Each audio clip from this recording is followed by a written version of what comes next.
Hi friends, it's Pastor Harley from the Broadway Church, and I want to read to you from Revelation. If you're reading through the Bible with the church, you are in the last week of it. You will be covering Revelation, and I'm looking at chapter 3, verse 1. And to the angel at the church of Sardis write the words of him who has the 7 spirits of God and the 7 stars. I know your works. You have a reputation of being alive, but you are dead. Well, I don't want to spoil your Christmas mood. In fact, today's the day we would plan to be celebrating even more with our families. But it is also close to the end of the year. And Jesus has, several of the churches that he addresses in the first 3 chapters of Revelation have things that Jesus is trying to correct. And he says, I know you about you people in Sardis, and it's interesting. I know your reputation. Jesus has read the papers or listened to the gossip.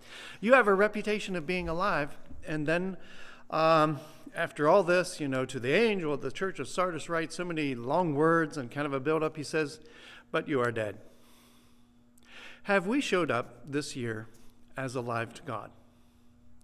It's the end of the year is a time to take stock. People can say, well, it's only a date on a calendar. Well, time is only that context in which we encounter God and respond to God. And it is right and fitting to take a point in time and say, well, take stock. If God looked at me, have I been presenting the image of his son to the world? If he's called me to life, have I been alive before him? Have my ears heard him as a living person would hear? Have my eyes looked to him as living eyes should look? Has the very breath that I take in, have I been praying for him to be near me?